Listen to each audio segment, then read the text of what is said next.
great fringe act for the little ones. They can have a great time and get in on the act, literally.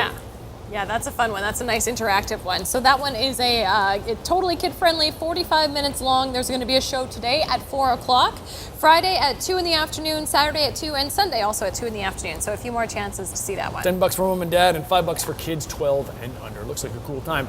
Also looks a cool time if you head out to Cooks Creek this Saturday. Drew Kozub showing us some of the things that you can experience when you're out at the Medieval Fair. There's also lots of things we can do hands-on. Drew, can I lay siege to a castle? You cannot lay siege to a castle, but you can tour the grotto, which is the area that we're in right now, which also on the far side of it has a great viewing platform for the jousting competition that's going to be happening in the early afternoon on Saturday. But in terms of the things that you'll get to do, Jeremy, you can live the life of an archer. Oh, cool. You can actually try it out? Yeah, they're going to have an archery gallery set up inside of the grotto here. So it's going to be very protected, very controlled. So there's going to be a safe environment for people who have never had the chance to shoot a bow and arrow before to try it out. Wow, very cool. Yeah, and you're going to have expert instruction, and I want to introduce you to my new friend, Roger. Now, Roger, when we're thinking about bow and arrow, we may be thinking Robin Hood medieval, but you have a little different look going on. What is your style of archery called? Well, this is the medieval samurai type of archery from Japan. It's now in a form that we call Kyudo. It's one of the Japanese dos, such as Chado, Chi, and Kendo with the swords and such. And it is a very prescribed form.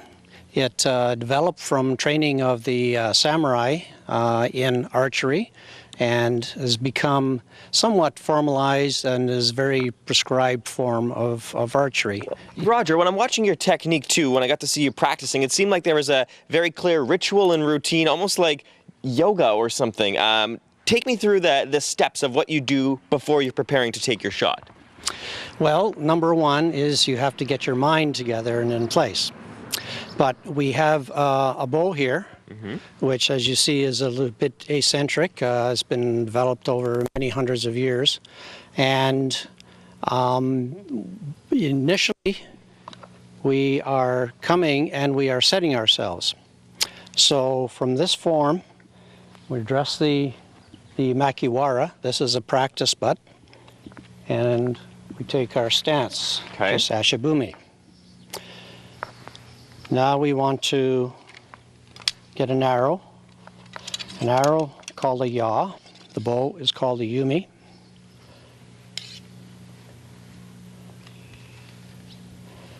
And on the tsuru.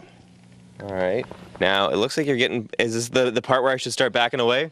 Probably. Yeah, a little too close here, you may get an elbow in the jaw. Okay, well, I don't want that. So I'm going to give you a little bit of space here, Roger. So you take a moment, get yourself centered, and let's see this in action.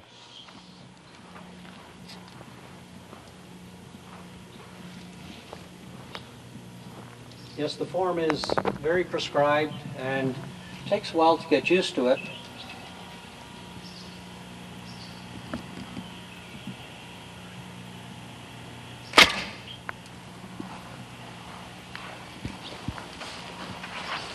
Well done, Roger. I didn't want to ruin the moment because when we were talking earlier, you were telling me it doesn't quite matter exactly where the bow goes in terms of hitting the target because it's about a little bit more than that when you're thinking about this type of archery, right? Yes, you mentioned the moment, and the moment is Kai, when everything's ready and you're up there and the mind is totally focused. This is not about where the arrow goes. This is about the spirit within the self. It has developed out of Zen Buddhism, and people will spend a lifetime, 40, 50 more years to get to that state where they're totally at peace, totally focused on that moment that the arrow is released. So interesting. Roger, thank you so much for giving us the demonstration today. Oh, that's fine. You're up next. Okay, I'm going to start practicing. I'll let you give yourself another shot, and we'll catch up with you a little bit later on, okay? All right, now, if you want some more information about the Medieval Festival happening here at Cooks Creek, just go to the BT website at breakfasttelevision.ca. Make sure to visit Roger so you can get your very own archery lesson. The event happens on Saturday. Stop by noon till 6.